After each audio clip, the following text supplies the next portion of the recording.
എന്ന് തന്നെ പറയാം. ഒരു വശത്ത് ബ്രസീലിന് വേണ്ടി നെയ്മർ, മാർസലോ, ഹൾക്ക് അടക്കമുള്ള താരങ്ങൾ ഇറങ്ങുമ്പോൾ മറുവശത്ത് അർജന്റീനയ്ക്ക് വേണ്ടി മെസ്സി, മഷറാനോ, ഡീമരി അടക്കമുള്ള താരനിരയുമായാണ് അർജന്റീന ഇറങ്ങുന്നത്. അങ്ങനെ കളി തുടങ്ങി 10-ാം മിനിറ്റിൽ ബ്രസീലിന് വേണ്ടി നെയ്മറിന്റെ ഒരു ഷോട്ട്, പക്ഷേ യാതൊരു ഇമ്പാക്റ്റും അവിടെ സംഭവിക്കുന്നില്ല.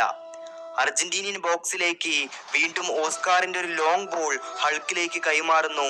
ഹൾക്കിന്റെ ഷോട്ടിനെ റൊമേറോ, അന്നത്തെ അർജന്റീനിയൻ ആരാധകരുടെ ഒരു സൂപ്പർ ഹീറോ ആയിരുന്നു സെർജിയോ റൊമേറോ, അത് കൃത്യമായി സേവ് ചെയ്യുന്നു. എന്നാൽ തുടരെയുള്ള ബ്രസീലിന്റെ അറ്റാക്കിങ്ങിനിടെ 22-ാം മിനിറ്റിൽ ഒരു ഫ്രീ കിക്ക് ലഭിക്കുന്നു. നെയ്മറിന്റെ ഒരു ബ്രില്യന്റ് ഐക്യു ഫ്രീ കിക്ക് ചെന്നെത്തുന്നത് ഹൾക്കിലേക്ക്, അതായത് അർജന്റീനിയൻ ഡിഫൻഡേഴ്സിനെ എല്ലാം കബളിപ്പിച്ചുകൊണ്ട് ഹൾക്കിലേക്ക് എത്തുന്നു. ഇത്തവണ യാതൊരു മിസ്റ്റേക്കും കൂടാതെ ഗോൾ വല കുലുക്കുന്നു. സ്കോർ ബോർഡിൽ ബ്രസീൽ 1